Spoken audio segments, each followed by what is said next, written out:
All right. Welcome back to What Are We Watching with John Corto. And I'm really disappointed I don't have my sunglasses here today. That I should have them. They are among the missing somewhere because with me today is my good friend Paul Meixner, filmmaker, tactical instructor, and purveyor of Thunderpunk Radio. And we're here to talk a little bit about one of his favorites, Michael Mann. Yes. Now, I want to talk about why you why you're such a fan. But to as we go in, I sort of did the rundown of his films. I've seen Heat, and you're the specific reason why I bought Heat, the film, because there is no possible way that Paul could respect me if I have not seen this film. So, Heat, Collateral, Public Enemies. What's the other one? Hey, John. Can't I be. just want to interrupt. I got a take still on these. I'm not going to run the whole time. I can't see you. I can't see Oh, you at all. I can see myself on Just a big YouTube. just a big white screen. Got it. I can on sort of my QC monitor. I can see me, so I think we're good. Okay, gotcha. So how do I Yeah. see you so I'm not talking to a white screen? How does that work? Oof, that is an excellent question that I don't know that I actually know the answer to. I wonder if I look you up on YouTube and then I mute it. Yeah. Sorry, did you run into this with other people? No, this is new. This is new. I think we're about to learn something. All right. Or hopefully, what's the name of the YouTube channel? Because it's not your high frequency. Yeah. Okay. Let's see. That's like I'm gonna have some fun with some technical difficulties. So yeah, it's me because every other time I talk, I deal with gameology. Oh, interesting. So now there's a delay. Let me mute that. it's a little we'll say the on YouTube it's a little behind what I see on StreamYards here. Yeah, all I see is like a bright white screen. That's it. So it says recording hasn't live. Huh. Yeah, so it says that you're present. Is your camera off but you're on YouTube? Yep. Sorry, this is like a wonderful thing to start the stream with. I'm just looking at a blank screen and I miss my buddy John. So maybe I can. I think if my laptop's anything to go by, everybody else can see me and you can't. Okay. All right. All right. Which is interesting because before we went live, I think you did see me. So. Oh yeah, everything was perfect. Yeah. Of course. And you can see me on the live stream, right? Yeah. Yep. I can see everything. All right. Well, I would say let's just run with it. Run with it for now, and I'll need to. That's one I'm going to need to do a little research on. This is new. This is a new thing. I'll just stare at myself.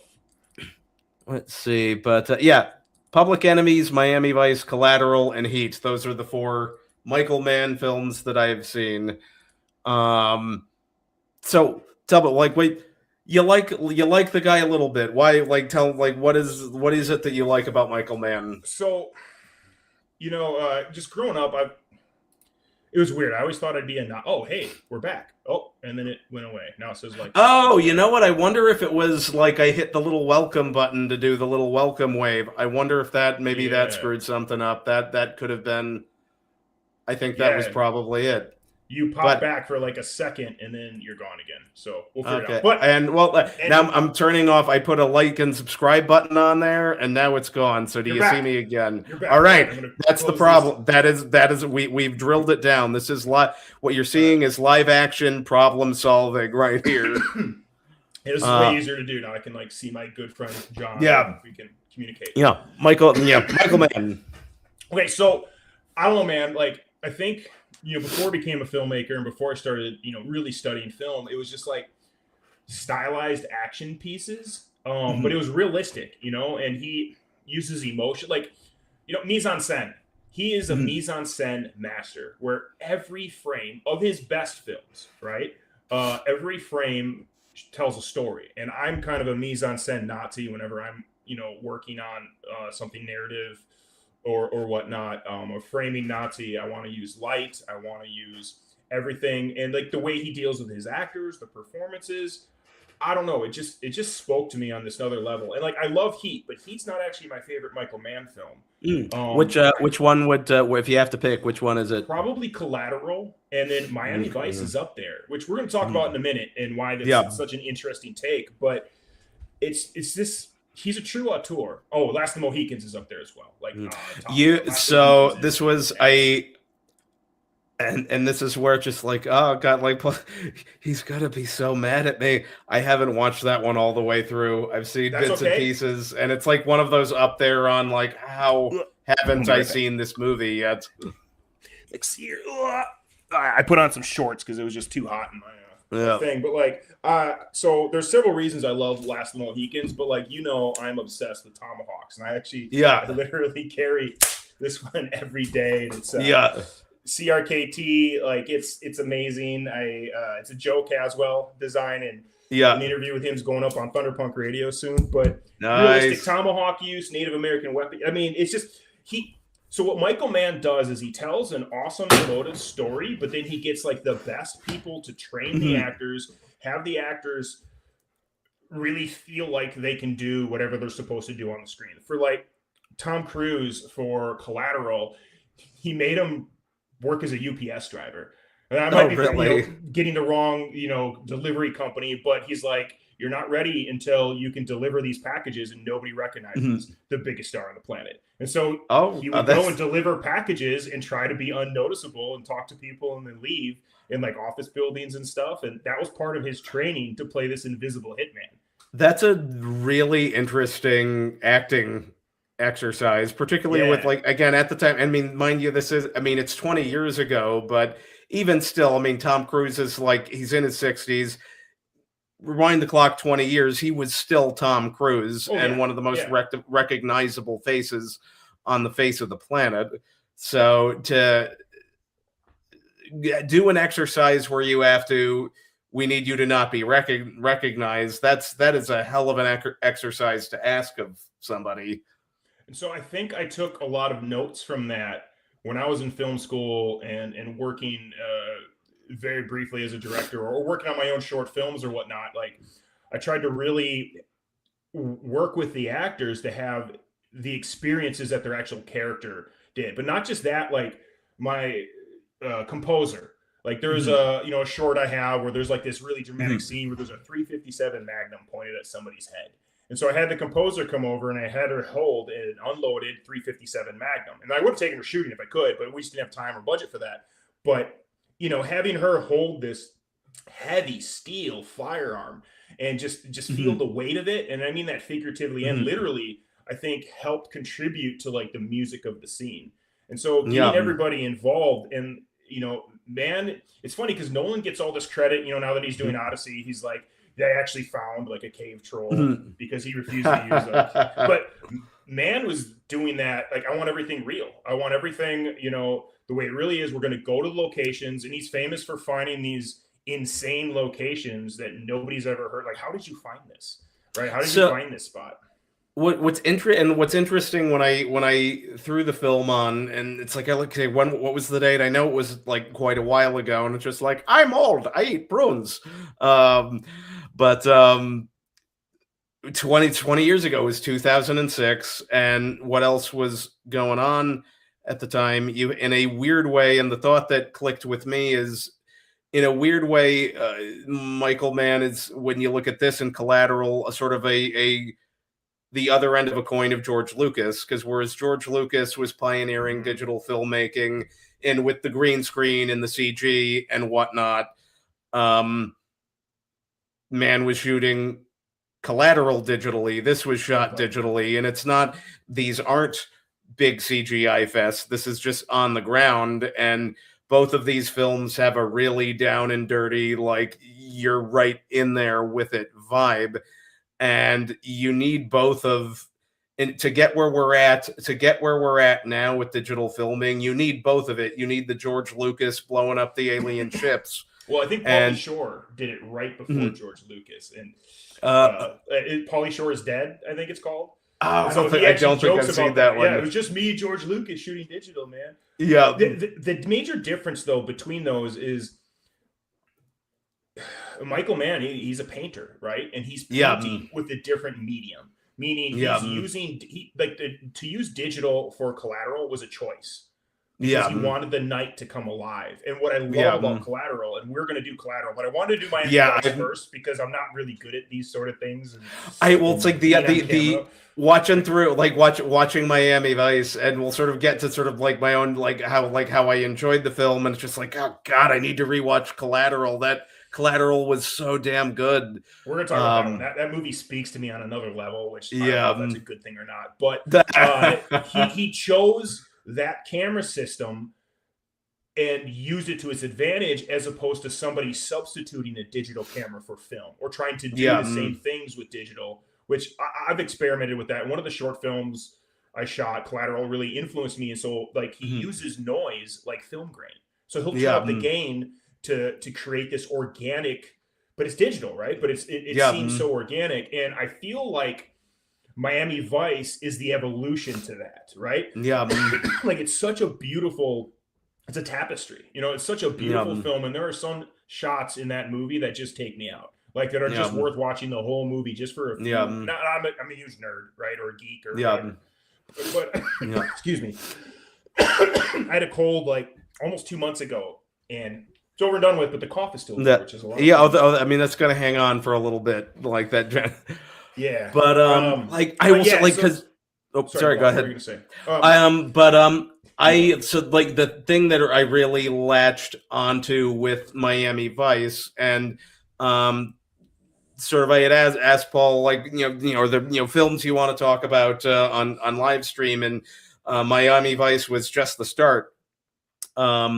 So I watched it, and the visuals are what I gravitated toward in this film, and particularly partly, I mean, you said the film grain. I mean, it just feels like you're, again, it's like this is down and dirty, and that you're like, you as the audience are there, but also the color.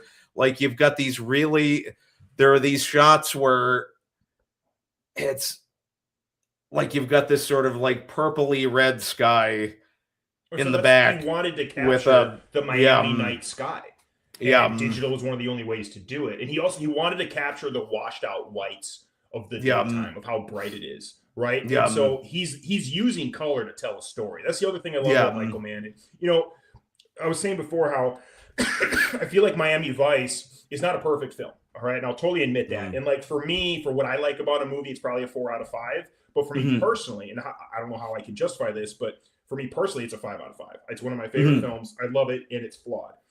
yeah, And it's fine. And we can get into later yeah, some of the many things that probably contributed to being not a perfect film. I think Collateral is pretty close to a perfect film. I think Heat's pretty close to a perfect film. So is Last of the Mohicans. But look at the evolution. Like with that digital cinematography, it's just like he just zoomed in. And by that, I don't pun and appreciate it. What I meant is he just got more intense with it and more purposeful.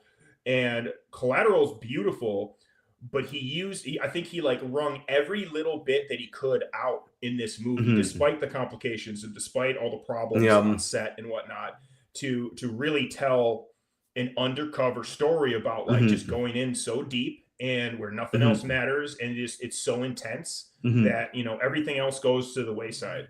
And then you look at what was next, Public Enemies, and I don't personally think that the digital was the best choice for that. I remember being taken out of that film, and I was filmed in my hometown.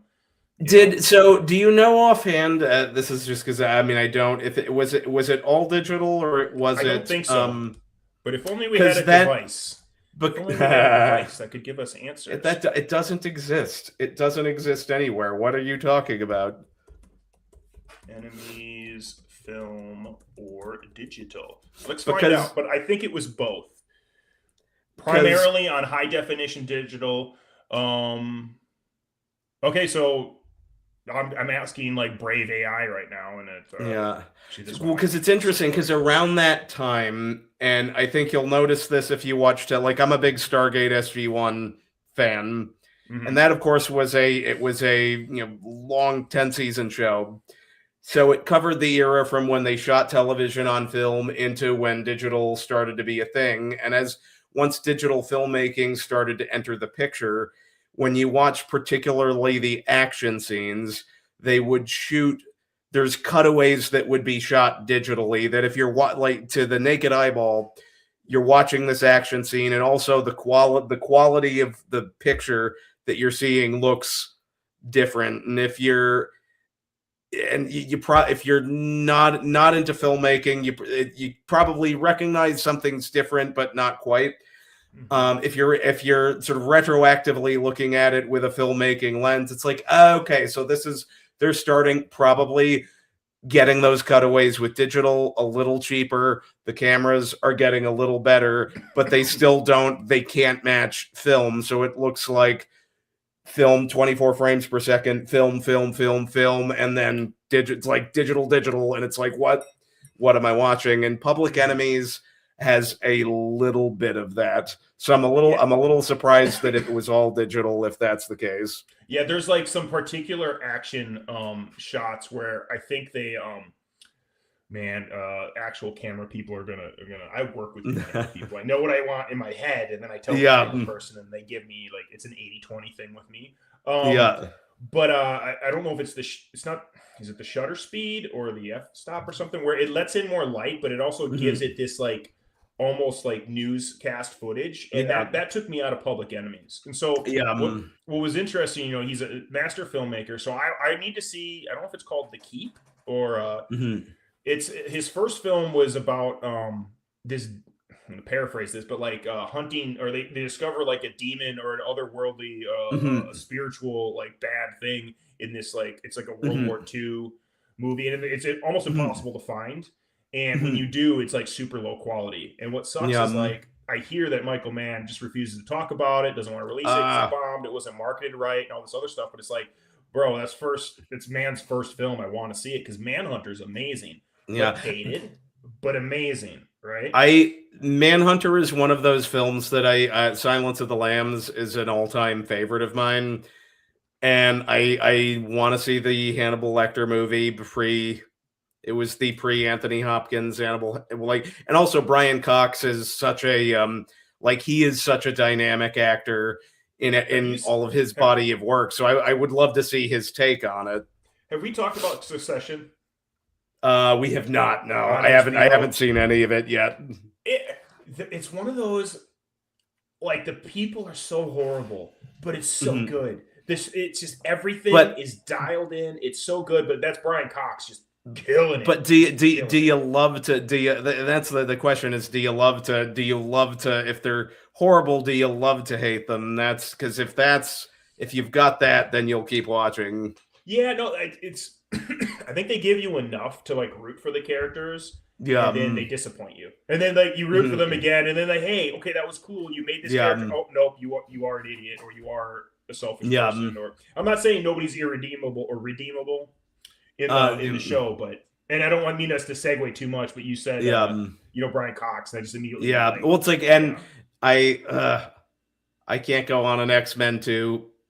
If I go down an X-Men 2 side path, we'll just end up there forever because he's spectacular in that film, and I do think that is it's probably one of the Fox X-Men. It's still my favorite and blew me away. But anyway, back to Miami Vice. Back to Miami Vice.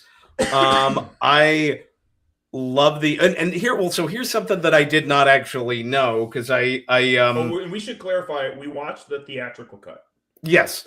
The director's cut apparently is not the director's cut, even though it's also very good, but the theatrical cut is closer to what Mann wanted. Get in. Got it. Like show up late, leave early, right? Yeah. Which boy do they leave they leave early.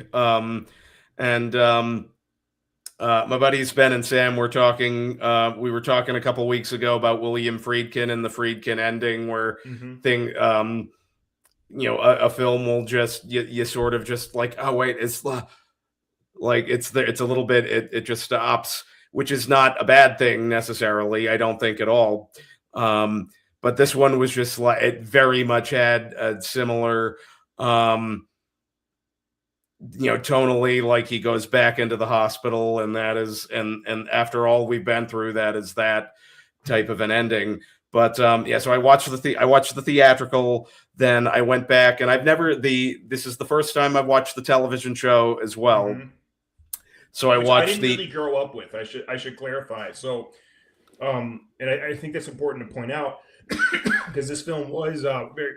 Oh darn it! Sorry. This film was very polarizing when it came out, and how could it not be, since like the TV show was so beloved by so many people? But I had very little. My only exposure to it was, I think I told you over the phone, watching the Burt or the, oh gosh, who plays Smokey and the Bandit? Why am I not? Oh, Burt Reynolds. Burt Reynolds. The Burt Reynolds film, Cop and a Half. Yeah. With the 8-year-old cop he's got to watch over, and he talks about how he's got to get home to watch Miami Vice. And so when we were growing up, and I was born in '82, the show was in the '80s, but I was like kind of too young to watch that, and my family was fairly strict with like we weren't allowed to watch The Simpsons while we were young, which I think was totally fine. I think it was totally fine. Yeah. We still watched all sorts of crazy movies and stuff, and watched rated R movies when we were older. But so I had almost no exposure, even though I am a 80s 90s kid, to Miami Vice, and you didn't either, right? No. So this is the first time I have watched any Miami Vice content.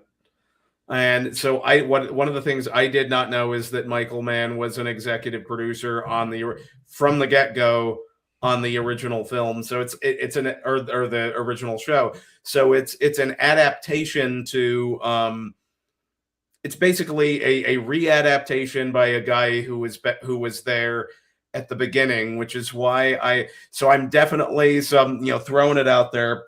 I'm very much team the pilot. I get why people have beef with the film, because I'm connected with the pilot to the show much more than the theatrical film, personally. One thing I love about you is we're super close friends, and I wish you'd get back to Nashville, you jerk. No, I totally get it. Being close to family, being close to family is awesome. But we like different movies. We like some of the same movies, but when you were mentioning, X-Men 2, I had to think, wait, who was Brian Cox in X-Men 2?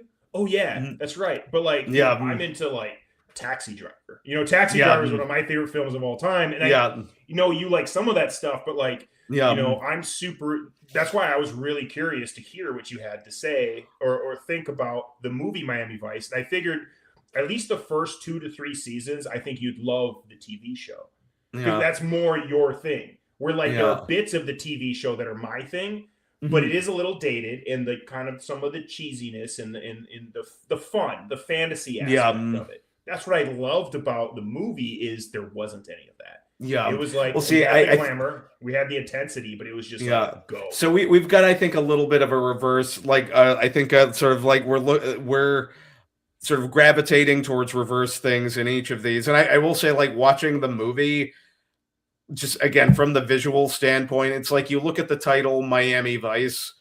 This movie looks exactly like a movie titled Miami Vice should look. I mean, chef's kiss, no complaints. Where I've gotten it, where I sort of lean the show is I think it develops the characters a little bit more, and I think at least I'm just talking about the pilot. It's 100%. No, you are correct. 100%. You really get a sense of who these people are, like Crockett. I love sort of the backstory of okay, he's divorced, but still she does still love him, but she knows she knows this is it's almost like an addict. He's not doing his job. He's not going to be first. The job is going to come first. Exactly. And it can't to maintain a family like that. Yeah. But also that job is so intense, working on the counter constantly. It's it is really hard. Now, I'm not a cop, but I train a lot of law enforcement, and I've worked with a lot of law enforcement, and that is a very delicate balance, right? Yeah.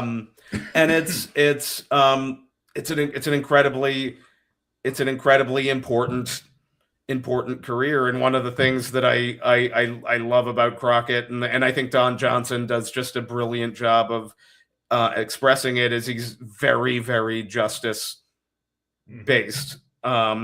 And it's almost like to the point, and like he believes in what he's doing to the point where when it's suggested that maybe there might be dirty cops in his crew, it's like he takes offense to it, and he's sort of blinded by the fact that no, like some of the people around you could be like they might be they might be corrupt, and that's something to look out for. And it's sort of it was an excellent groundwork for a television show. And it's just like, okay, this is how I'm spending time after work from now until whenever I get through all 5 seasons. I like this. And then you've also got the fact that this is 2 guys, both of them have lost somebody close to them, who managed to find it, find each other, form a friendship, and work towards justice, towards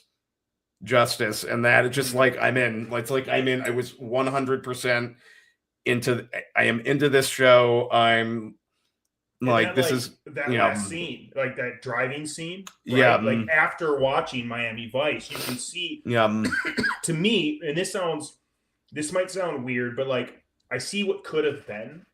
And by that, like, who am I to judge like one of the most wildly popular TV shows that was hugely successful and very well done? But, and I liked it, but I'm more into that intense, like, it's funny. I think what a lot of people don't like about the 2006 film is what makes me love it so much. And again, it's not a perfect film.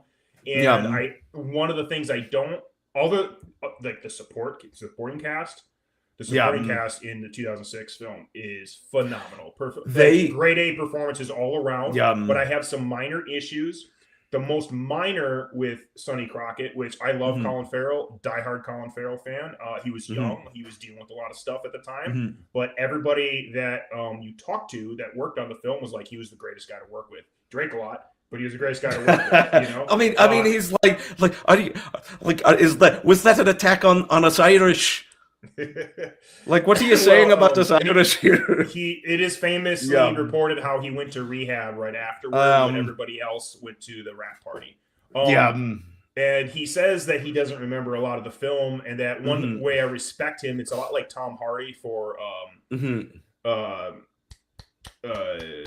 Mad Max, how he wishes he would have done more for the film. But like overall, I love his performance. There's a few scenes like it's not interrogation scene, but like the negotiation scene, in it's filmed in the Dominican Republic, but I didn't believe Jamie Foxx in that scene. And there's a couple scenes where I was kind of, I don't know if I believed all of Colin Farrell's stuff, but the majority of it I did absolutely, because this movie is about, like, it's driven emotionally. Right. And the difference between the theatrical cut and the director's cut, and I say it like that because it's kind of like, have you seen all the multiple versions of Blade Runner? I've actually, the only version of Blade Runner I've seen is the final cut. I went to see it in theaters when they released that. That is the director's cut. Without the stupid voiceover and whatnot. And like, I get into arguments. I got into a really fun argument with MJ Bassett about like, no, you need the voiceover and stuff. I'm like, no, it's so at some point, just for, I would say for just cultural literacy, I am, and it's like I've got the 5-disc sort of set that comes in a little briefcase. I feel like I need to watch the voiceover version. Oh, for sure. So that but it definitely feels like the final cut is what Ridley Scott intended to. And it's just like, the funny thing is like just the number of times in Ridley Scott's career that he seems to have had to compromise, then release a director's cut, and everyone was like, oh, he was right right then. So Kingdom of Heaven. yeah, I was gonna say we're gonna talk about that later. Yeah, I was gonna say Kingdom of Heaven, which now is really weird because when we talk about that, it's gonna get spicy because we're gonna talk about culture, and politics, and the world. Yeah, and that movie, I need a wrangle because they released it was released on 4K and then it sold out pretty quickly and then you couldn't get it on Amazon. It's like that's one I want to write I remember because that film I watched the theatrical and I was just like, and then I saw the full cut years later. It's just like, oh, why the hell did it why did you cut all of this pertinent story shit out of the film? And the best parts were the scenes with the Hospitaller. And it makes it the film makes sense now. What the hell were you thinking? And it's much more. It asks questions. And if you're in current year or think too much about the message, it could almost lean one other way. But we're not here to talk about that. Let's get back to talk about that's Miami Vice. The whole reason we went on that rant is there's a director's cut.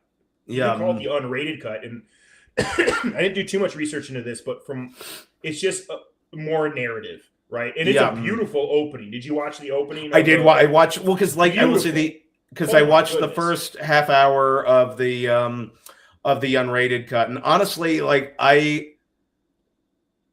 it's like you can say it. You can say it.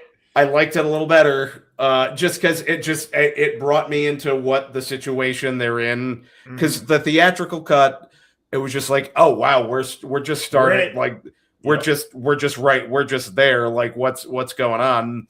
And I acknowledge that's not for everyone, right? It's literally show. I mean, we've heard that in film school and whatnot. Show up late, leave early. Yeah, right? And Mann just does it, and that's what he wanted. He wanted this frenetic because I don't know if you watched a lot of these, I think Jubilee. No, not you. I don't know, but there's a few different Insider or something.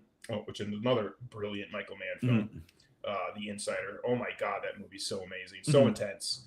Whoever thought a whistleblower in the tobacco industry would be this super intense movie? But I mean, just the framing and the camera movement is used in film schools to talk about the shift in emotional tone and who took power in the scene. And but backtracking now, I ADD segued.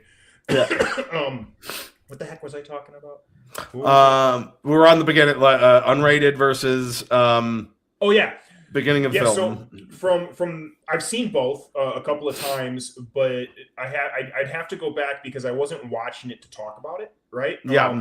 But the director's cut is much more narrative, right? It explains the characters a little bit more. It helps the situation a little bit more, but it's a little less intense and frenetic. And I like the freneticness, and let me know when a good time to talk about the problems on set and why I think it's not a perfect film. Let's get to that. Because I want to know, because I love on-set drama, or it's I love hearing about on-set drama. I don't want on-set drama.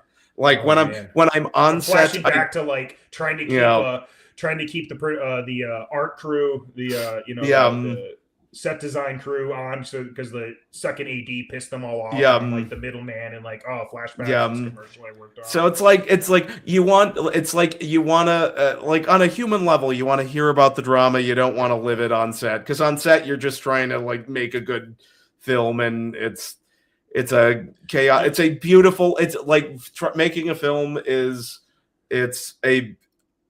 it's beautiful chaos, if that makes any sense. It can be the parallels, and I keep telling people this, but the parallels between the military, especially in the infantry unit or a combat arms unit, and working on a legit film set, are it's crazy, the parallels, and it's a lot of hard hours. Everybody if everybody's in it and everybody's putting forth, it's going to be better.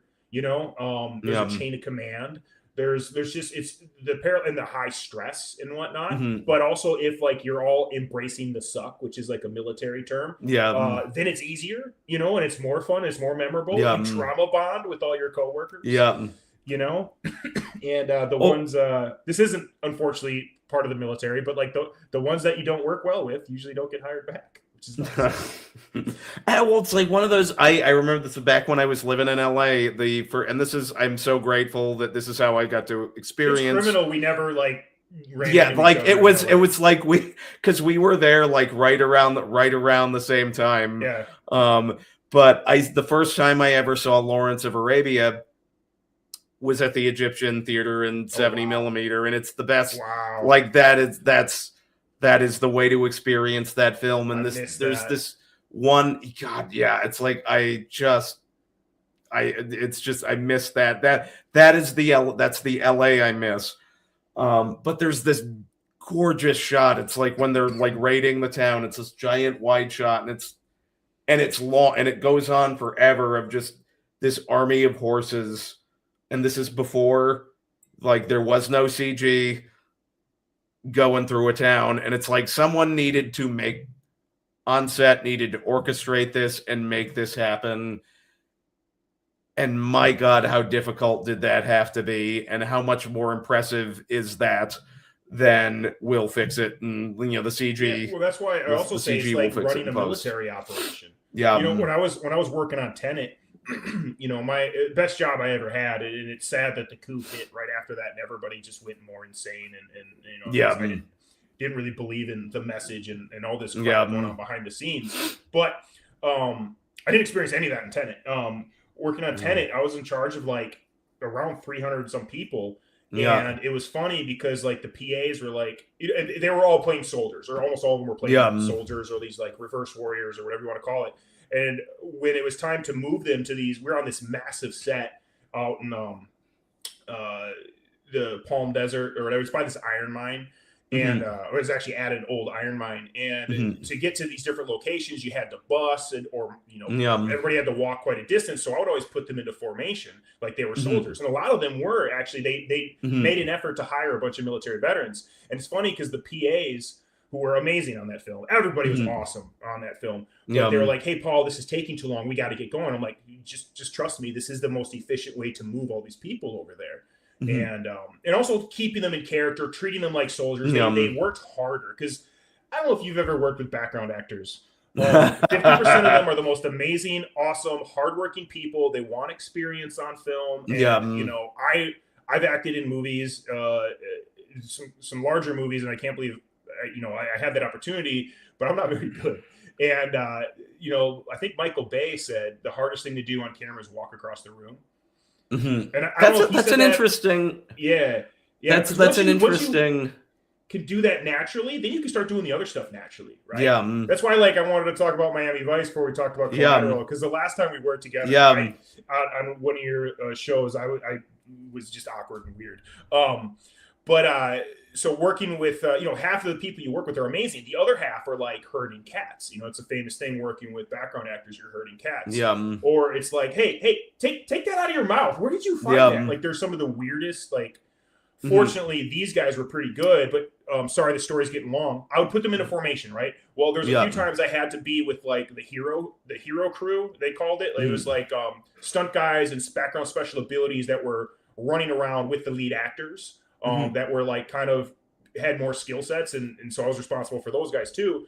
And when I wasn't there, the PAs had to move like 100 people or 50 people or 200 people. And they came back and like, okay, we understand why you're putting them in formation now. Yeah. We understand why you're taking the extra 5-10 minutes to line them all up and march them over, because it's so much faster and more efficient. And you talking about lining up all those horses and wrangling all those people, it's just like being in the military, coordinating all these people, it's very similar. I will say one of the and again, it's like my experience is nowhere near that. But I remember the summer between my freshman and sophomore year, they shot Disney shot their live action film Underdog in Rhode Island, and I interned on it. And one of the last couple of days, cool. That had to be a great experience. It really was, because like I was not very successful in the production office. I think I kind of sucked. I hung up on Jim Belushi by accident. I had to. I hear he's wonderful to work with. I never worked with him. Well, just like basically, I pushed the Like it's like I do this. It's like this is production. Like it's like you have to pick Simpsons nerd. Like this is production. Like how are you? And it's like yeah, I'm trying to reach the executive producer and whatnot. Just like and I pushed the wrong button and hung up on him by accident. And so I had to like go to the producer's office. I was like, I think I just hung up on Jim Belushi. And you're like 19 or 20. It was like 18, 19. He was like, this is like you're telling me you just hung up on our star. It's like, yeah. It's like, and very like the producer, insanely kind, like to me about it. Just like he was like, don't worry, like I've got it. We'll call him back. But it's just like I can't believe So I went from the production office to I got sent to craft service. And the craft service guys were, I mean, they were, Sorry. Yeah. Was it because of that? It was not specific. I think there was a specific person who I think found me annoying, who was like, just throw him to set and like, as far like what I am told. Well, send me names later, and I'm sure next time we do our awesome. This is not the guy. This is not the guy. The guy I had to tell that I hung up on. Hung up on the actor. He was spectacular, but being on craft service was an excellent because you really got to see everybody. You see everybody. You get to know everyone. Like you got to know the Teamsters, which. Yeah, you're on the East Coast, aren't you? Yeah. So like, that made me so mad when I was working because you know me, dude. I'm like so like just get the job done. You know, my dad was a former dairy farmer turned electrician and took me to work with him when I was 8 years old on the weekends at like 20 below weather, and it was the greatest thing ever. But like when I was working for MTV in New York, we couldn't move a stanchion. And I'm like, hey, we need to move it. No, the Teamsters have to do it. Yeah, but I could do it. Or like you can do it. Or like no. Yeah, it's like there's rules. Wait 2 hours for like bureaucracy. But I also like the guy who ran the craft service company. Like, and it's like I would again. It's like because me being me, I'm friendly with everyone, and like he did. Let me know. It's just like it's like careful what you joke about around those guys. Like just like FYI, they're tough guys. But by the end of it, they all like. It was like they were good. They were good guys. They liked me. I liked them, and it was a wonderful experience. But I think where this was going was managing. The last couple of days, they made me an official PA for a couple of days, and trying to keep bystanders from walking through the shot and explaining to them like like a film is happening. Can you just if you could just go a block around? It's like apologize for the inconvenience if you could just do this. And some people get really hot and bothered about like how dare you mildly inconvenience me? And you got the radio on and you're trying to sort of keep things managed, and you got some rando who just decides I'm just going to walk in while they film, and you have to be like just so you know, like a rando blew past me.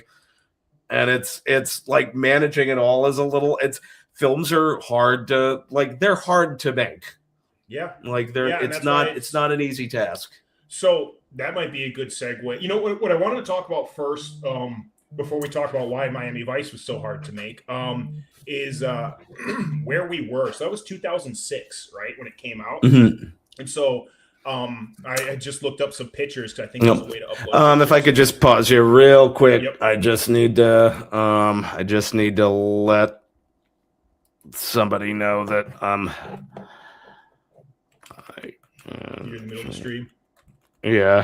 Hey. Oh, good. You want me to keep talking while you're doing that? Oh yeah, go for it. Yeah. So 2006, I had just gotten back from an 18-month combat tour. Now, to say it was an 18-month combat tour is a little disingenuous. It was an 18-month deployment, but I spent a year in Iraq, and this was OIF 3. So, I didn't see a ton of action, but I was in the infantry, and it was like face paint and hand grenades. I did a bunch of raids, and it was it was an interesting time. So I saw Miami Vice as a young adult, knowing my whole life I wanted to be a writer and a warrior. I know that sounds silly, but like, you know, joining the army was a way to do that. And it was a wildly different time, but also it wasn't. It was I'm gonna try not to get lost in the weeds here. Yeah. But you know, we were at war and I knew I could Yeah. get there. And I was in a war. I was kicking down doors and doing a lot of boring stuff and a lot of really exciting stuff. And then when I got back, excuse me, watching that film after having those experiences and understanding how to, you know, and I wasn't an instructor yet. I wasn't like, we were training Iraqi military, but I wasn't like, I didn't have the skill set and knowledge base that I have now. But you can recognize realism. Yeah. And what was so neat about Michael Mann was the realism, but it was stylized and entertaining. You know what I mean? It was like, and the choreography, and this is something that he's big on, the choreography has to tell the story. You know, whether it's a fight scene or a love scene or a conversation, you know, like Over the Top is the best example of a montage not moving the story forward at all. And so he has a way of everything moves it forward. Does that make any sense? Yeah. And so I also like the part of the, like, there was a chunk in the middle where just like, I think my brain sort of like went off a bit, but then like, you know, I believe it's Naomi Harris, Jamie Foxx's girlfriend gets kidnapped. And when they get her, the whole scene where they get her back, just the getting in, and then that scene. It's just like, holy shit, this is tense. And what was her name? Like, I was immediately back into it. Okay, so let's see if I can do this here. I might be able to upload a photo. So you want to see a 26-year-old Meixner? Let's see. Let's see. Video image file. All right. Let's see. Is it uploading? I see it. Add to stage. Yeah, look at that. All right. 22, full of piss and vinegar. I'm about to go on a helicopter ride. What is this beardless bullshit we've got going right now? As I don't have any beard at all. Yeah, man. So I just got done with all that stuff when this movie came out. And so that was kind of cool. You know what I mean? Like understanding how to move, shoot, and communicate, and the importance of trusting your people and whatnot. And just the team in this film. So they all Michael. That was done very, very, very, very well. That was when like all of the stuff where it's like, this is a team working together who knows each other and trusts each other. Like, I just 100% believed. And you could tell those actors did that. So they shot real guns. They went on to set. And you know, a lot of people are using Terran Tactical now, and I think that's you know, great. But I think there's for somebody who doesn't know what that is. Okay, so Terran Butler is a competition shooter that also started a company that manufactures or modifies firearms for competition.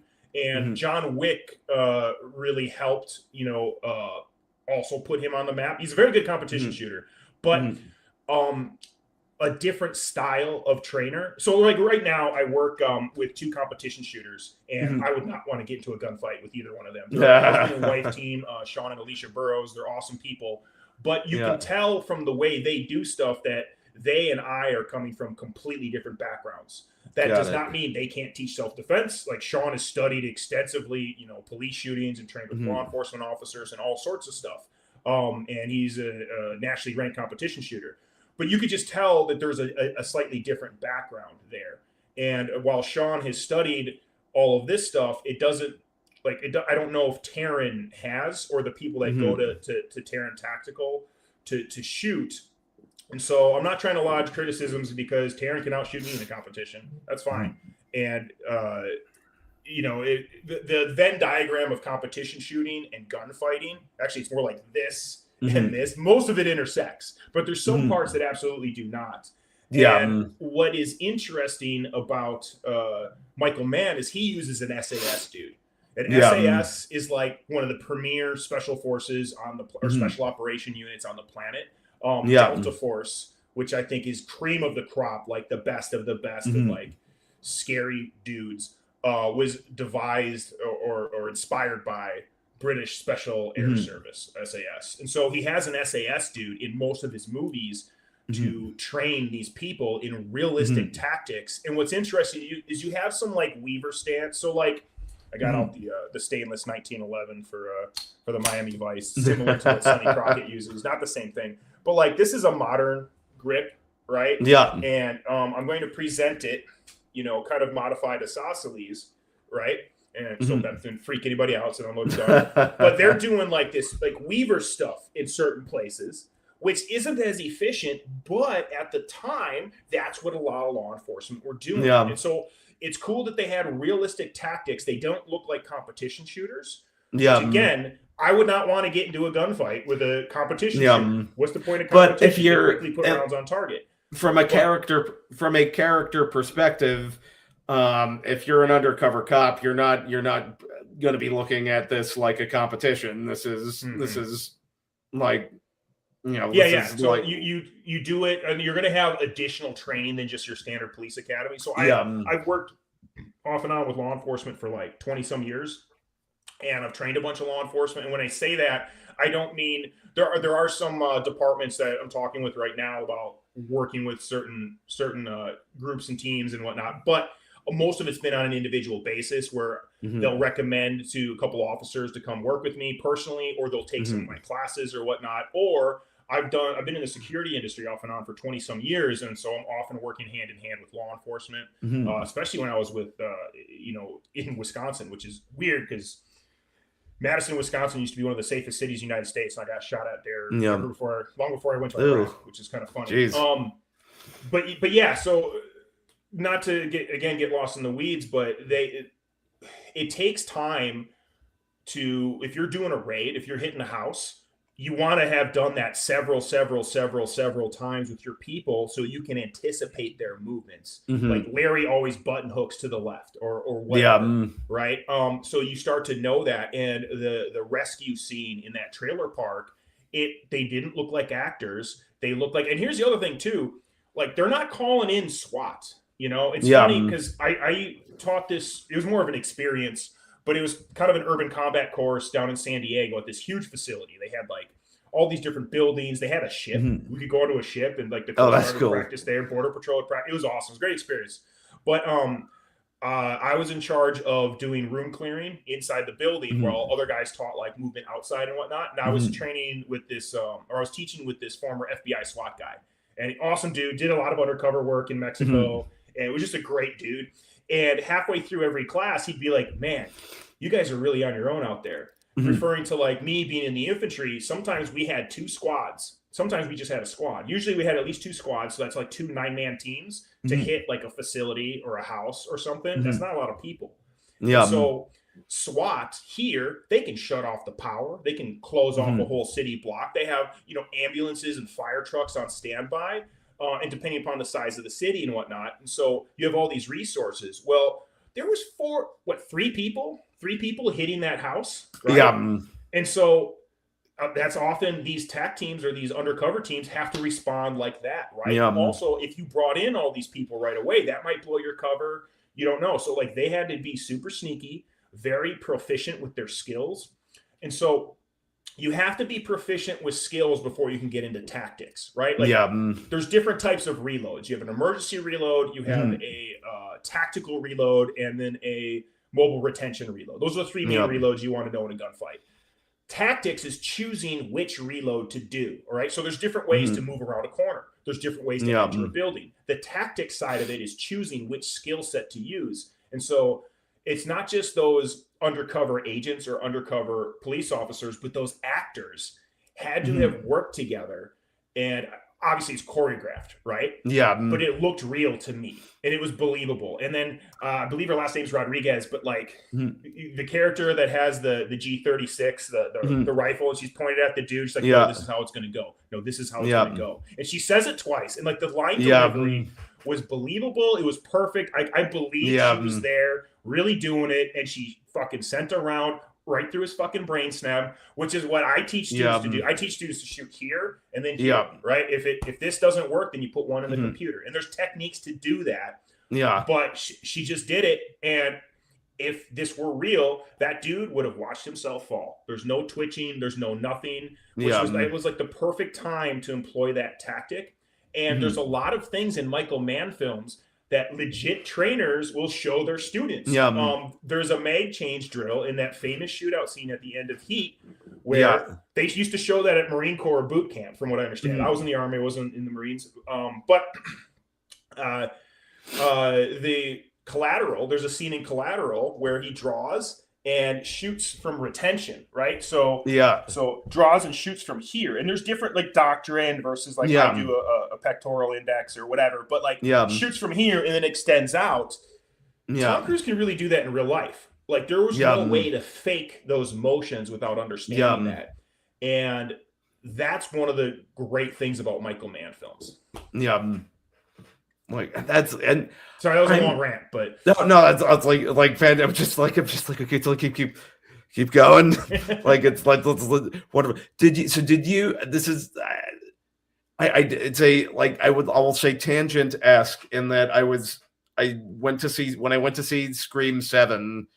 I feel like they were thinking about this, and if I don't know if you're a fan of the Scream series, but I don't get them, and by that, like I watched the first one, and I might have seen the second one, and that's about it. It's it's a whole that's a whole other conversation, but for by the time you get to 7, of course, it's Nev Campbell, so it's still the character from the first film. And they were trying to sort of reorient for 5 and 6, and then 7 ended up back with her. But this is someone who, over the course of however many movies, has been, that's people, harassed, terrorized.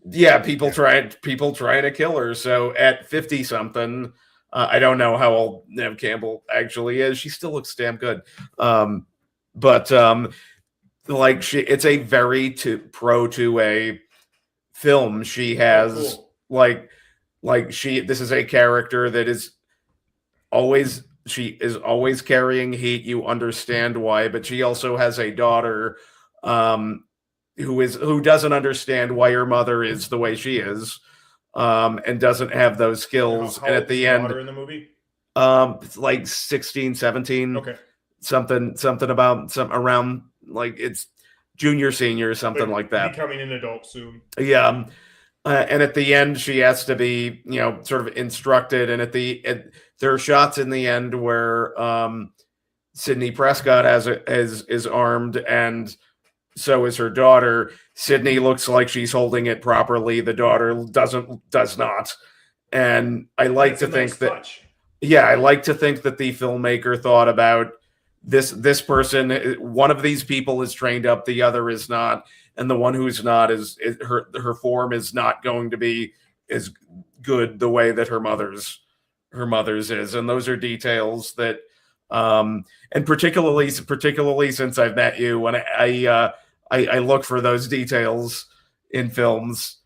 Well, now that you know, way more now, and it's like this person, and it's like, not that I'm any great shakes, but I'm like, it's just like I don't think Paul would do that.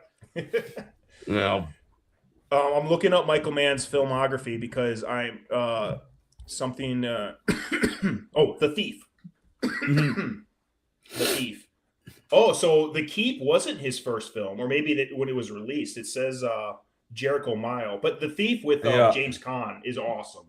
And what he did was he had cops training the criminals, from what I understand, and criminals training the cops. Yeah, which was really interesting, neat. And also bad guys, unless and we can get back into Miami Vice, but bad guys hold guns differently than good guys. And honestly, most cops suck. Most cops are not good at shooting. If you're a cop and watching this and you're offended, go do some push-ups and go get some reps in. Because 20% of cops are awesome, wonderful, amazing people, but the rest are terrible shots. And I do understand the job's super stressful and everything. But backtracking, right? A bad guy, and depending upon what bad guy, are you in the Bloods and the Crips? Are you in Al Capone's gang? Well, Like, just and from a logic perspective, if you're running a criminal organization, it's like you're trying to outdo them. So there's got to be like a logic on well, that that's what end was great about as Miami much as Vice. on the cops end. So 2005, 2006 was like the cartels were starting to get more intense. People were starting to notice. But I remember watching that movie, and there's a scene where like Tubbs and Crockett, and notice they don't have smartphones. Yeah. I still remember watching Steve Jobs with his video and going like this, and all of a sudden everybody, my mind was blown. I was in my apartment scrolling. Wow, right? And that was years later. So they're in and then everything went. I was gonna say, and then everything went to hell. Yes and no. I don't know, but that's another discussion. Yeah, I was gonna say that's. Yeah, I'm being cheeky. Yeah, but they're in Colombia, and I believe that's where it's supposed to take place. And they're like, that's CIA shit. And like, yeah, cartels had that, and the Mexican cartels hadn't quite gotten to the notoriety and the power structure that they are now. But I went back to Iraq in 2009. 2010 was the height of Juarez and just like hanging bodies from telephone poles everywhere. And it was just, it's still bad, but like 2010 was the height. And that's, Sicario takes place during that time. 2009, I was at Fort Bliss getting ready to go back to Iraq, and they put our company on hold for 2 weeks or a brief period of time because apparently the Mexican government had requested assistance from the U.S. military, and they were trying to negotiate everything. And so, I'm trying not to curse on your feed. No, as Tim Pool would say, S just got real, Yeah. That was like a moment because I was a squad leader at the time or a team leader. I forget. But, I was in leadership in charge of guys, and I'd actually, this stuff doesn't matter. My point is that was like your first exposure to a lot of Americans, a lot of Westerners, a lot of people that like the power of these cartels. And you notice they have real SF dudes, real special operations dudes, some real SAS dudes as the drug lords security, which they do. In real life, like they play like they are disillusioned or just bad. Like there are bad people in the U.S. military. There are, right? There's bad people everywhere. Yeah, it's like you take any group. If you pull out any group, there's gonna be somebody is gonna be a little bit bad. Those people are in special operations as well. And it's just a reality. And you do your best to weed that stuff out, but you also have cartel members joining militaries, or like right now, there are cartel members going to Ukraine to learn more about drones, to get experience fighting with drones. And so it's kind of terrifying, but that movie nailed it. And how scary was the drug lord? How scary was like the boss man? Intense, just like you knew right away, like, oh, this is, oh goodness, right? Like, just don't. Man. All those little details he gets, and then having the Chinese woman where like you wouldn't know this, but this is what I love about his films and how he's not explaining everything, and I'm okay with that. There is a actual Chinese immigrant population in Cuba or however you want to say it. Like they're there and they speak Spanish and they immigrate from China, and like he thought that was fascinating. It would be another fascinating facet of this like art piece, and it's like all of those details I could tell the amount of thought put into it, just being a like more of a plot, I guess plot driven guy. Like I wanted a little bit more of the character stuff that I got from the show, and that's where it bummed me up. So I was in doing a little, and this is sort of, I would say, an interesting question. So I guess I was in sort of like Googling stuff and getting some facts, and is that Ulfie? Is that Ulfie? I think mine is like, well, he's back there on the couch sleeping, Well, I like in sort of Googling sort of like what's trivia is out there about this film. I guess they are doing another adaptation. I just found that out. covering it today, I think. And it makes me a little sad, but also that director. Yeah, it's because should nail. I think he has the ability to nail the feeling that everybody missed from the show that was not present in this movie. And that's where it's like it's Joseph Kosinski, and at least the rumored cast members would be Michael B. Jordan and Austin Butler are the two that and the two spectacular actors. It's like interesting because like for some reason I picture Austin Butler as being a kid, much younger than Michael B. Jordan. I mean, they entirely could be like within the same realm, but that will like that movie will be a huge deal, I think, particularly now that Jordan's like got a best actor. But it's like I feel like Kosinski's been chasing. Well, it's like because one of the things that led to the problems with this Miami Vice. So let's jump to that in a quick second. Okay. Because he did Top Gun Maverick, which was spectacular, phenomenal, love it, and this year he had F1, which was pretty good. I like the film. Yet. I'm going to. It's good. You'll like it. It's not. I don't think it's at Top Gun Maverick level. Also, Top Gun Maverick wasn't. Can I just say, like, Tom Cruise crashing sorry guys, spoiler alert. Tom Cruise crashing the Dark Star took me out of that movie. Mm-hmm. Everything else, like I was like, yes, fly the F-14, go capture the F-14. I don't care, suspension of belief. And I watched so many fighter pilots talk about the show, and like GPS jamming, whatever. We don't care. That was good enough for us to make them fly F-18s. And the reason they were flying F-18s was so that way they were 2-seaters, right? The F-35 is not a 2-seater. I'm kind of a plane nerd. I used to want to be a pilot before I got glasses. And then I joined the infantry. Same thing. Not at all. But but like that took me out of it. And that was more like Lethal Weapon 3 to me. You know what I mean? Yeah. As opposed to like the first Top Gun. Tony Scott, and it's interesting, right? Because Tony Scott, a lot of people think he, lived in the shadows of Ridley Scott. But dude, he had his own. Like Tony and Ridley are not the same director. No. At all. Yeah, and that's good. Like that's R.I.P. Tony Scott. But yeah, I do think he captured the nostalgia of the original one, the good feeling, the message at a time when the United States needed it. And by that, I don't mean anything. It's funny because like with the recent attack on Iran, I went and watched Top Gun 2 again. And then I watched the beginning and ending of the original one, and I was like, oh, this movie's so awesome. Yeah. Real quick, what I meant to say though is we needed it because movies were garbage for a while. Yeah. And there's all this, I don't care. I mean, I kind of do a little bit, but I don't really care about your politics if you tell a good story. Yeah. Right? And then everybody's shoving all this crap down our throat, ruining movies for multiple reasons, including cinematography and getting rid of sodium lights and just whatever. That's one thing I wanted to say about Miami Vice is this is not a second screen viewing movie. No, it is. If you're not not farting around on your phone, then you're going to be totally lost. I will say because I remember because when Top Gun Maverick came out, I had sort of moved out of California. I was in New Hampshire, and I went to see it with my mother. Was this right before we met? This was right before we met. Okay.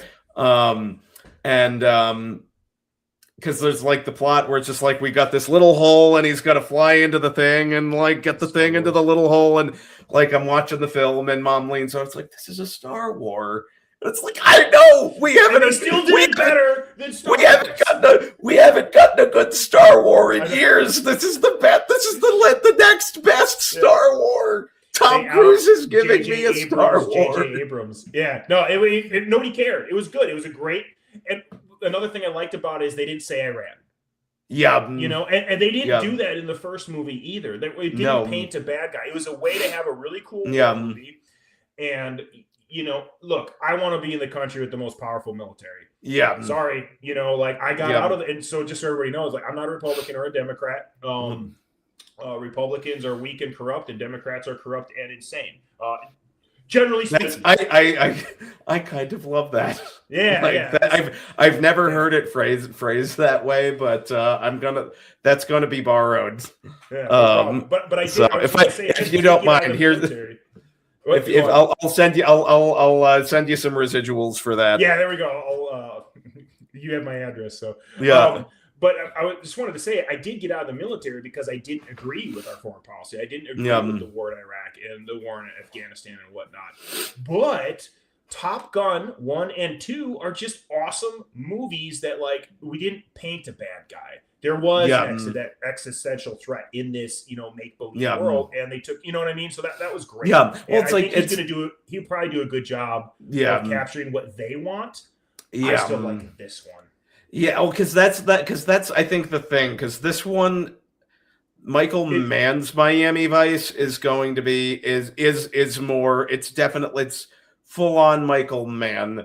And he talks about it. He was like, I know I'm going to anger a lot of people, but I have to find that balance. Like, what do I do? But he always wanted to make it as a movie before a TV show. When he first read the script, he's like, this would make an awesome movie. Yeah. But then they turned it into a TV show instead. And there's limitations at the time with that, Yeah. I think they'll lean apparently it's supposed to come out in like 2027.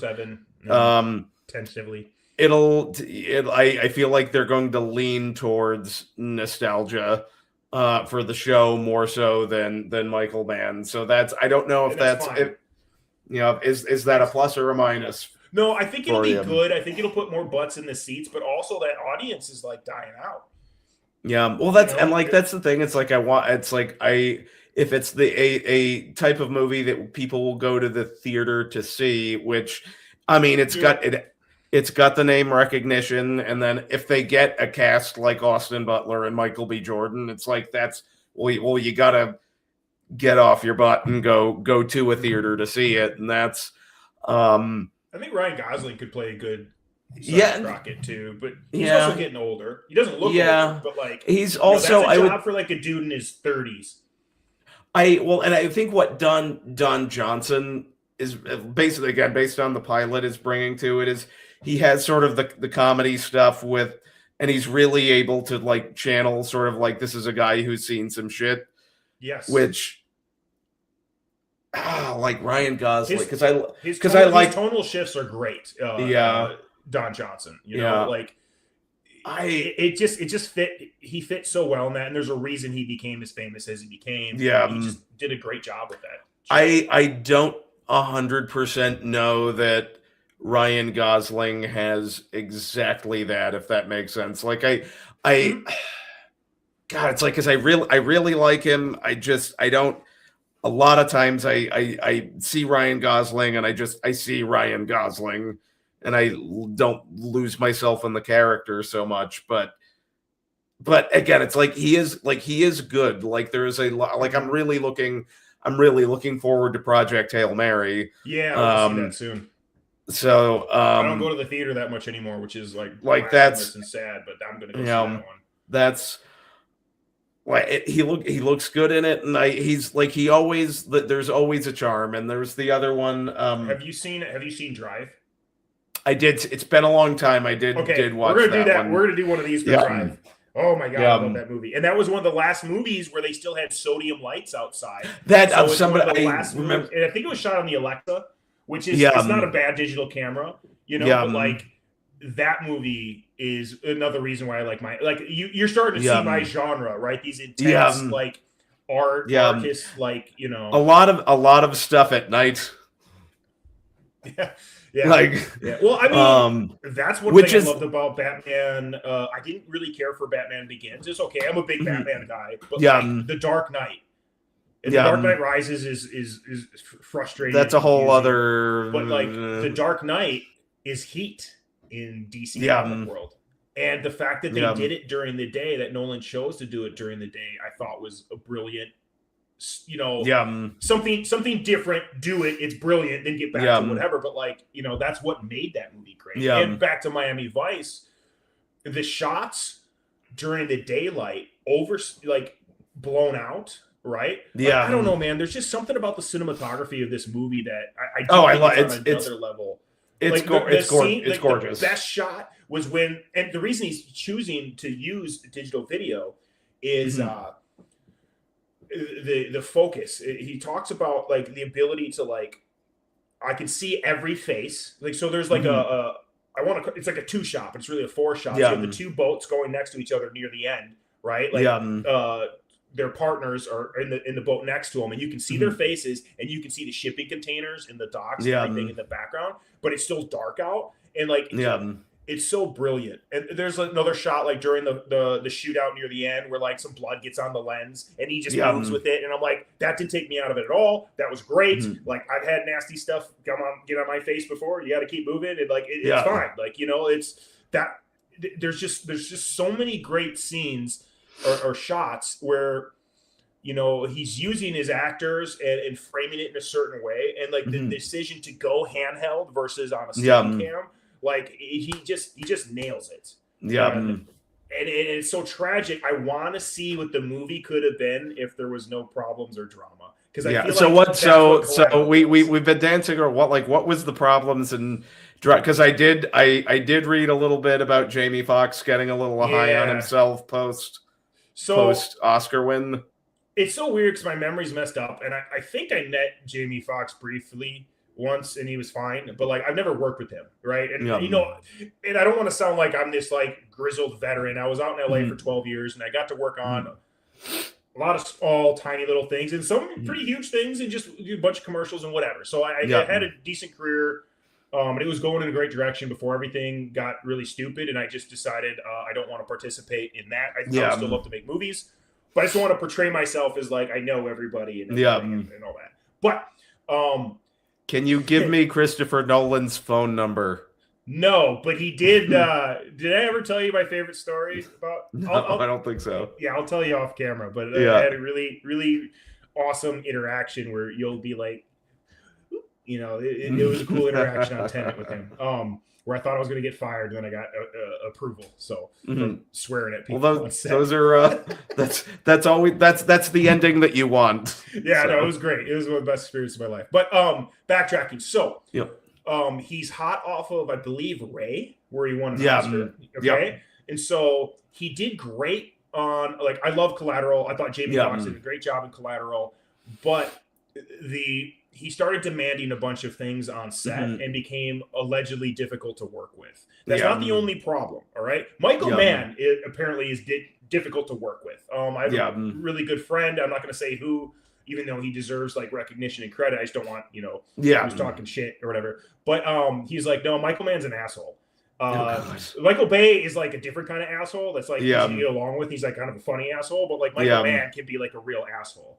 And I can see it, you know, I can, like, he's an auteur, and I, you know, worked with some amazing, you know, auteurs that are like kind or whatever, or just some people will get focused, but some people, like, when you're at this certain level and you want something so bad and you're singularly driven for it, that like social norms and whatnot can kind of go on the wayside. And, you know, I've experienced some of that myself, or, you know, there's like a military mannerisms where, but it's like, and you've got sort of your, you know, legendary like Cameron is, you know, supposed to be difficult to work with. Costner, you know, so it's you got I hear that. Who's I Heart Huckabees? He also did Three Kings. Like George Clooney, David O. Russell. Yeah.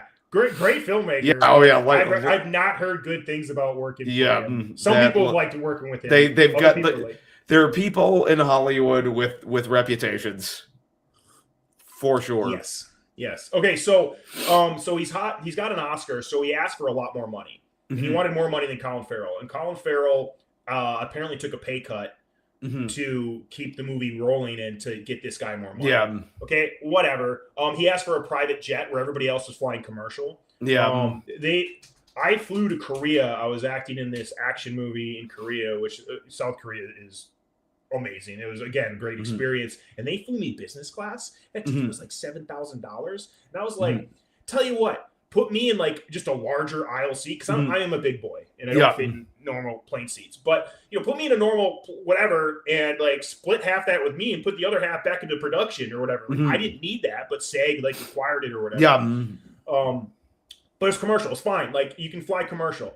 So he wanted to fly private. Okay, so that takes up a lot of logistics and a lot of money and whatnot. Okay, but maybe that's fine. Maybe he's being harassed. He just won the Oscar, whatever. I don't know. But then, like, there was some gunshots in the Dominican Republic, and like the Dominican Republic's a little wild. It's a little wild, and he left. It's south of the border. He left, so they had to rewrite a bunch of scenes because he refused to film there anymore. While they were filming all these, like, and look at the locations. Look at the locations in this movie. They're real. They're lived in. You can smell them and taste them, and like you could, like, you know, you got to wash your feet off at the end of the night. Like you get the dirt in there, you know, like it's so good. But nope, we can't do it anymore. We got you know, but hear me out.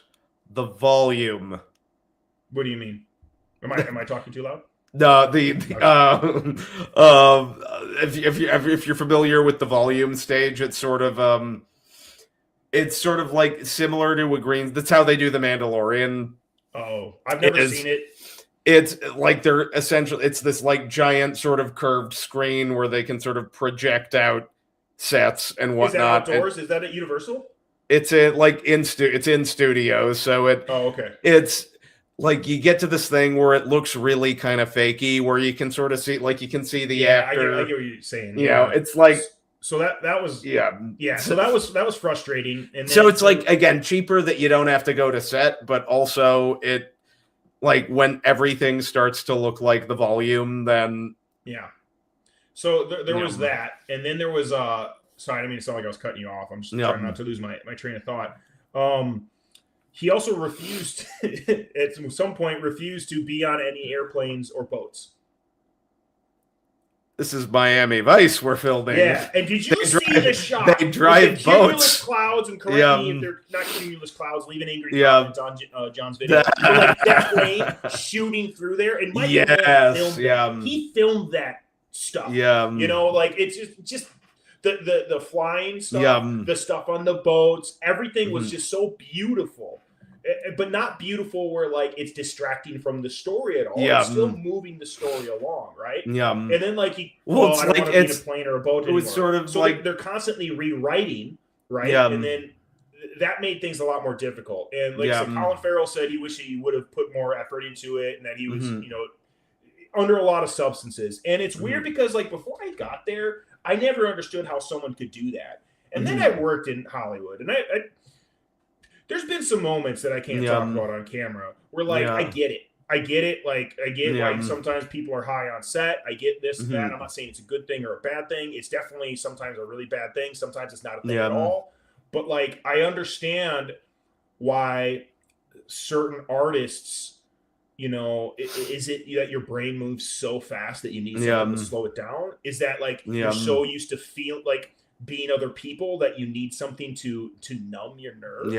There's all these different reasons. So I empathize with it. But really it was like going over budget. And then to me as a director, as someone who's like had to solve problems, you know, and even for you, for like your 24 hour, 48 hour film festivals, when there's a problem, oh shit, how do we solve this problem now? And it's sometimes you get these happy surprises. Right. But often it's like, oh man, what could it have been? You know, I want to know what this film could have been because I think this is the last great Michael Mann film. That's I saw Black Cat in the theater, didn't care for it. Rewatched it, and now I really enjoy it, but it's not. It's just not as good. How old is Michael Mann now? 80, 82. Ooh, okay, all right. So that's. Let's see. Hold on, I got his. Oops, wrong way. Rotating it. It's like I hate to write anybody off as like this is the last 83. But I mean that's 1943, February 5th, 1943. Okay, yeah, so he's and even old, and that's the thing is like, and again, it's like Lord knows I love me some Eastwood.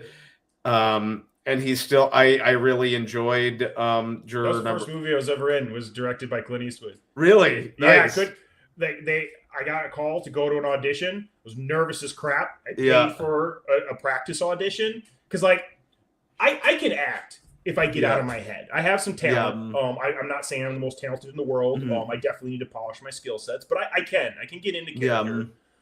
but I'm so nervous. And so I just needed to walk through the steps. And at the time, I was working out like crazy. So I kind of had a 6-pack and whatnot, but I had just gotten hit by a car on my motorcycle. And I just graduated film school. So I had a cast in the audition. And it's for a Marine gate guard and then a Delta Force sniper.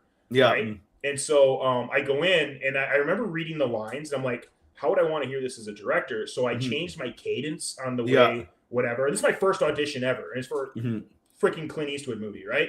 And I go in and it's funny because like I'm changing my shirt really quick because I'm putting on like a military shirt or whatever. And my shirt gets caught on my cast. And so the cute casting assistant comes out and she goes, Paul. And I see her just through like the neck of my shirt as it's crap, and so it's just like abs in her face. And then she turns bright red. She goes, "Oh!" And I'm like, I just need a minute." And so then I went in and I did the audition. And I was so nervous, but once I started saying the lines, like I just got into character, and I watched the casting director's head go, "Oh!" When I got to that one part where like, I'm going to change the cadence on the way I deliver this line, and he's like, "Oh." And then I I screwed up the Delta Force sniper part. That's the part I really wanted because I don't and my buddy Joel, who's the reason I'm in Tennessee, Joel Lambert, ended up getting that part in the movie, and I got the Marine Gate Guard part, which mostly got cut, and they sent a very nice letter, and it was awesome. But yeah, I got the part. First ever audition, and I got the part. And what was funny, we're out there, I think it was at the San Bernardino Airport. It's late. And they have this huge fob set up on the airport, and everybody's like running a tight ship on that. Like the sound people or like the boom operator and the sound guy are like this married couple in their like 50s or in the 60s, and they work on every fit. It's like everybody's like very tightly run, and they're just happy to be there. And I look, and these huge doors are opening up on this fake like military base. And it's this old scraggly dude pushing the doors open. You realize, that's Clint Eastwood. And so people run over to help him, and he goes, get away from me. And he just opens it up. And it was a great experience. So what is it like? And I've never seen it. I was in Iraq at the time that happened. My parents have never seen the movie, but they bought it. And when I was in California or something, like, hey, we bought or rented American Sniper. Like, did you watch it? And they're like, well, no, but we watched the credits. And I don't blame them because, like, I lost my cousin while I was deployed. I had a few close calls. It wasn't anything super wild, but like, we were fighting and stuff. And then I had a 10-year Iraq reunion, and I went back, and we were in this hotel in like one of the conference rooms in, northern Wisconsin, and American Sniper was playing, and all the guys were like, "Hey, Paul, that's your first movie, And because I wanted to be a filmmaker, even everybody gave me crap while I was in Iraq. And I filmed a bunch of interviews and stuff. Like, oh, you're gonna go to Hollywood? I'm like, yeah, bitch.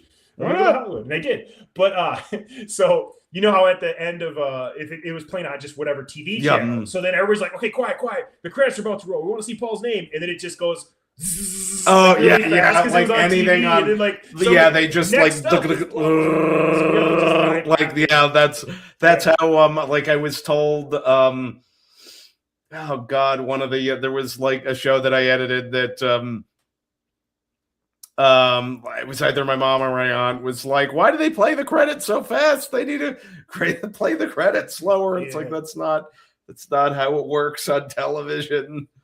Well, there was a few things I wanted to touch base, but I know you'd like to keep these for like an hour. And so it's like if we're sort of bullet pointing what, like, sort of summarizing Miami Vice. What? Well, I'd like to talk about the weapons really quick. Okay, go for it. Just because, like, I don't know who else that does that sort of thing. No, nobody. So there was a bunch of cool guns in there. And Michael Mann, it's interesting because he does pick realistic firearms. But sometimes they're like in Heat, Al Pacino's character would never carry, like, I think it was a SIG 5.56, or like he would never be issued that rifle, or like there's some weird story behind why he has that rifle. But they're very distinct and everything. And so a lot of the weapons used in this movie were cool by the bad guys, and everybody got training. But Tubbs in the series is famous for running shotguns. You know, And don't have the I time will to say read them. when we So meet, when watching the series, when we meet Tubbs, like the first time we meet him, he's staking out this, staking out this, place, and a bunch of hooligans come to bug him, and it's like he pulls out the shotgun. And it's like, do you really? And it's just sort of like just this intensity of like, do you really want to go there, guys? Like, and just so how it was filmed and framed, and the performance, it was just, mm-hmm. and they're the sort of the hooligans are very immediately like, it's like, okay, yeah, Yeah. we get it, we're moving along. Shotguns are projectile delivery devices where, Mhm. If you have a pistol, right? Mhm. I'm shooting like this holds like 17 9mm rounds, but I have Yeah. to push the button every time for that. Yeah. Whereas shotgun, depending, Mhm. like, really should use buckshot or slugs, for people threats. Yeah. You're launching 9 at a time, or like Federal Flight Control's like 8, and Yeah. so you're launching them all at the same time. And so it's devastating. But shotguns require the most training out of rifles, pistols, because you got to keep them fed. And there's all these different ways. Yeah. And if you're running a pump gun, all right, there's more complications. If you're running a auto gun, which he runs I believe, a Benelli M4 in the movie. In the show, he's got like a double-barreled sawed-off. He's running pump guns. Yeah, that's what I think. I believe. So they kept that. You'd have to correct me from. He likes running a shotgun. You'd like, if I remember this correct, correct me if I'm wrong. It's a sawed-off shotgun that he's got while he's staking like a break action. Yeah. So, boom, boom, boom. Yeah. Boom. Yeah. Yeah. And so in the show, Michael Mann had heard about sometimes they'll use buckshot in grenade launchers. Yeah. And so what I have here, this is a 37mm flare launcher. Yeah. You call it a grenade launcher, but it's not really entirely true. These are legal to own. Yeah. They're 37mm. If this was 40mm, which is very close, I'd have to register with the ATF. They're still legal to own. It's just the spicy rounds are kind of hard to get without special licenses. Yeah. But he had heard about guys using buckshot. So the scene where they're pretending to be criminals and they hit that the other bad guys are going to take their place, right? Yeah. They use this to blow the lock off the door. Yeah. Which I did do a little bit of breaching in Iraq with shotguns. We'd often use something called frangible rounds. Yeah. So it was rounds that would disintegrate, so you were less likely to hurt anybody beyond. Because, like, dude, most of the raids I did, there was families in the houses that we were hitting, right? It wasn't like some other guys where it would just go in and get bad guys, right? Yeah. So this thing, just to compare the difference between a 12 gauge shotgun barrel and a 37mm, right? That's about. Oh, geez, that is right? very. That's terrifying. That's. And so, in the last scene, what I love about it is Michael Mann found a way to make it realistic where he kills the bad guy with this, because I would not go into a gunfight with this, because now this is very similar to what he had, but different, right? So, you have to break. Well, it's only one. You've got one shot, and that's it. So then Tubbs smokes a bunch of dudes with the actual shotgun, and now it's empty, but he still has one of those breaching rounds left in his 40mm to blow the bad guy that caused all the problem, And so I just thought that was cool that, like, okay, in the sequence of events that happened, that's realistic. He didn't have that to hunt down this guy and do this bad thing to the final boss or whatever, but, like, so I just thought that was kind of neat. It's they're thinking about what is the practical uses of this equipment rather than does this look cool, because it's great if it looks cool, but if it plays better if it makes sense on screen. I think even folks who you always have a sense if it doesn't make sense. So sorry. I just want to back to the bullet points of the film, and I hope this was a good conversation. Oh yeah, God, this has been like it's like one of those. It's like it is starting to get late, and I could keep going. Like we could absolutely keep going and going and going and going, because this is really, really super interesting. So I just wanted to apologize to anybody listening in case I wasn't like as I'm not a movie reviewer, you know what I mean? So this was a great experience, and hopefully I get better at them. But what I love about the film is I forget that I'm watching a movie if I want to, or I could just observe the craftsmanship of the movie, right? Yeah. And knowing that there was problems on set is rather frustrating because like I want to know what it could have been.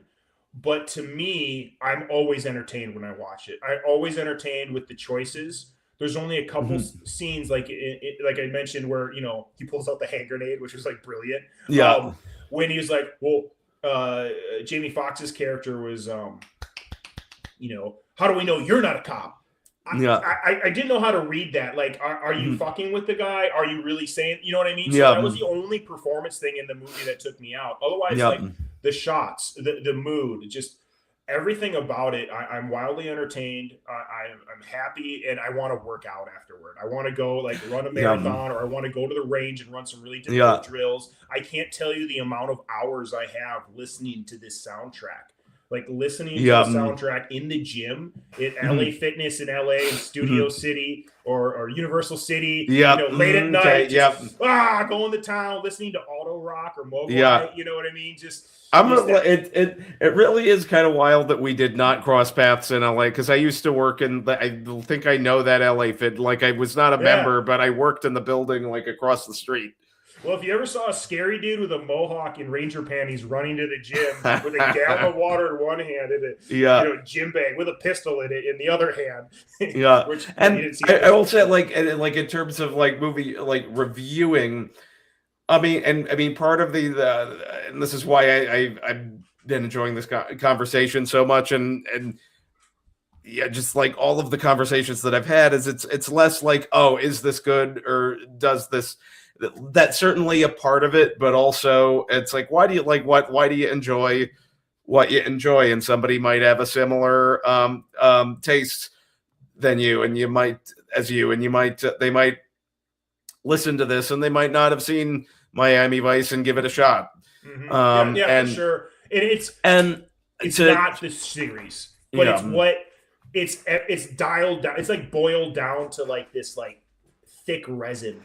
You know what I mean? Without all the fluff and anything like that. And that's what that movie is. And I will say, like, diving into the movie, it's sort of driving into the movie brought me to the series. And whereas I was sort of a little bit lukewarm on the movie, that the series, like, I was really like, oh God, I am having a great time with this. Yeah. You're probably going to watch the first 3 seasons for sure. Yeah. I mean, it's like, and if I commit to the first 3 seasons, it'll be all of it. Cause like I just left, well, maybe even not a left turn. It does change tone quite a bit. And as people leave the series, like I just went through, I still need to finish the last 2 seasons of ER, but I just rewatched ER last year and like, love that show so much. But I figured you'd like it. I figured you'd like the movie, but I figured you'd like the TV show better. Definitely. I'm definitely more on team TV show. But there's a ton of stuff that I again, visually, stylistically, I'm like, this is how I like. Again, you take the title Miami Vice. This is how this should look. I love what he does with color and with camera work and editing, and then even clever cutting between different scenarios. Like one thing will be happen and you'll get a little bit of a flashback, a couple shots at a time, and that was a direct, like going to the pilot, it's a direct throwback to what was done back there. So it deviates, but it doesn't deviate 100%. There are things that it does hold on to. I look at it kind of like one of the reasons Heat is so good, and Michael Mann will say this himself, he got to shoot the movie twice. And I actually used that in film school where I had this really good idea, and you've seen the last short film version of it. It's pretty intense. It's not bad, right? I mean, the skill set that I had at the time. But I got to do that 3 times for 3 different film projects because Michael Mann made Heat, and I don't know if he was even called the same thing, but as a TV movie. Then he got to remake it later. And so to me, this isn't like, I'm not attached to this. It's more like, again, this is boiled down. This is like what it could have been if it went to cinema. And he had thought about that over and over. Like, what are people going to, because like the series is something different to everybody.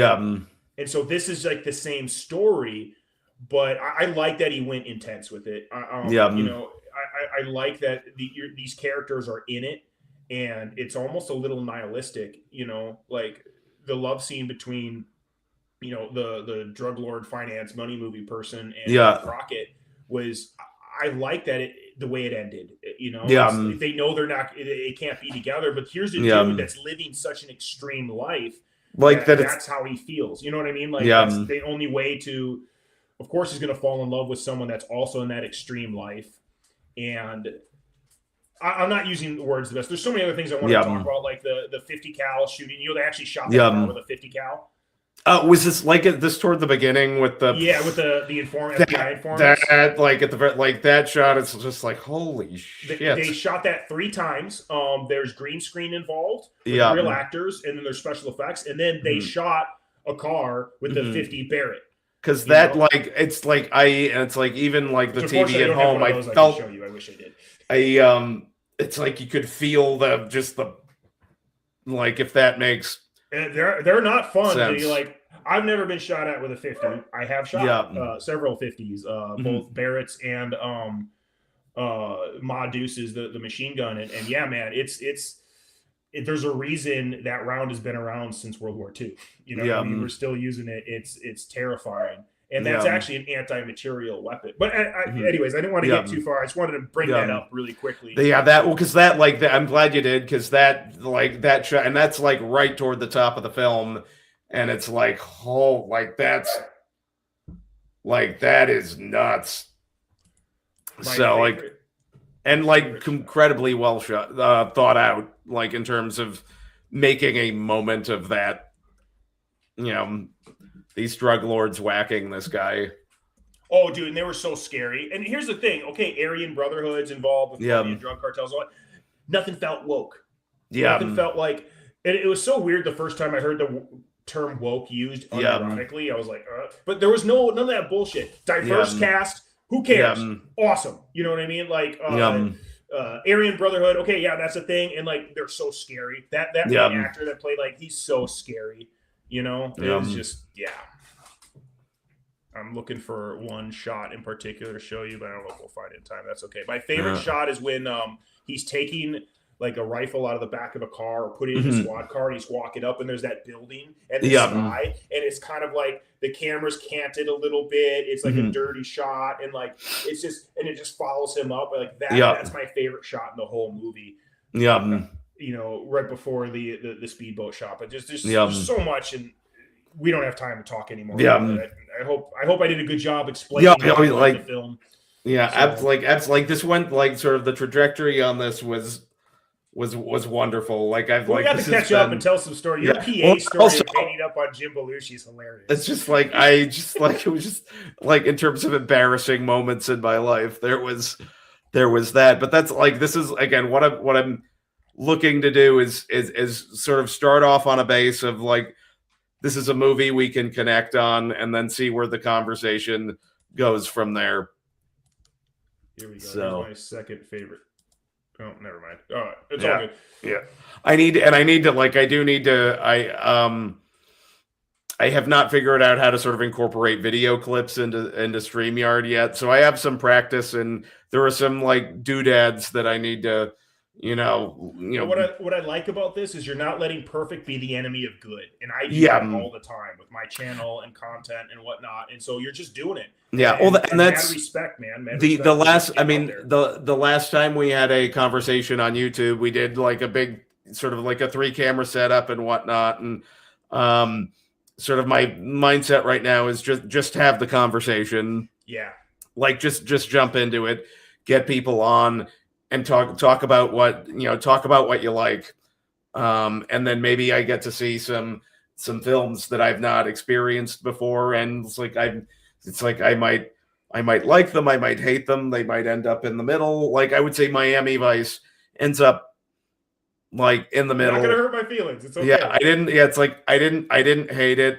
It's like it was again the contrast between the two. I was sort of like, oh God, I love all the tech. Watching the Michael Mann, the feature film, it was like, oh man, I gotta go back and rewatch Collateral. Collateral was really freaking good. Yeah, that's a perfect film. And then when I watched the the pilot for Miami Vice, the show, I was like, I'm just so into like, I'm like, I was like, it just lasered me in right. And a couple of things, like a couple things I caught on Miami Vice, the show that warmed my heart. I was waiting for like a couple things in the movie that I really liked, and you go to the show. No, it's okay. No, it's okay. And this makes sense. I thought this would happen. Like I said, we're into different kinds of movies. A couple of casting bits of like, oh God, it's that guy. Everybody's in it. Bruce Willis, Julia Roberts, like everybody's in it. But the pilot, Crockett's original partner, who gets again, spoiler alert for a 30-year-old show, but his original partner gets blown up. It's Jimmy Smits. Yeah. Of it's like Bail Organa from the prequels. And then it's just like later on, I think it was part 2. Is this the lawyer from Jurassic Park in drag? And I'm sitting there with IMDb and just like, holy shit! Like, this is the lawyer from this is the lawyer from Jurassic Park, and this is the furthest part away that you could like. He's wearing another fun thing about the show is it was a huge show. Yeah. When like all the actors that we grew up with. Yeah. You know what I mean? Like that's one of the places. Like Yeah, they cut their teeth on that show, and that was just a wild thing because Can we give our friend Michael Broderick a shout out? RJ Decker. Go watch RJ Decker. It's the 24th. I think I saw like the episode is on the 24th. I'm looking. It's on my calendar to watch it. My mom likes the show. She says it's really funny. Yeah, Michael just sells it in everything I've seen him in. So I'm excited. I'm excited to catch him this week. So yeah, definitely catch RJ Decker this week. Oh God, it's like I've done, and the other thing is like I've done like 3 streams this week. So like my throat's starting to die. Like I've done a bunch of them like right in a row, which is great. Like because you get all these conversations, but also it's just I'm not quite used to. My throat is rebelling on me at the moment, but so yeah, so I'm definitely on. I would say I'm on team the show with props to the style of the movie, and it makes me want to go back and watch Collateral, which we need to talk about. Which we're gonna do that. We need to put that on the calendar. So I had a little more practice, so I wouldn't get all ranty. But that's probably gonna be a longer. Yeah, that's probably gonna be a long one too. But it's we'll just like again see where the conversation takes us. So, all right. Well, where can everybody find you, Paul? Hey, so Thunderpunk Radio on YouTube and Rumble. We're going to start uploading more content. It's focusing on the modern day Minuteman as far as responding to your community within minutes. So we're going to do like medical stuff, test out gear, shooting. I'm not a YouTuber, so I'm the dude that is uploading stuff on YouTube. So you can check out Thunderpunk Radio on YouTube and Rumble and Instagram. I'm a lot more active on Instagram, to my detriment. And Matt11B, Thunderpunk Radio, Thunderpunk Fitness on Instagram. And if you are in Middle Tennessee and you want to book a lesson with me or take a class, check out the Modern Warriors website. All my contact info is on there. I will teach you how to shoot and be safe, and it'll be a lot of fun. And yeah, that's about it. So thank you. Awesome sauce. And you can keep stick with the channel, and we'll be continuing to have conversations here on what are we watching. So I will see y'all next time.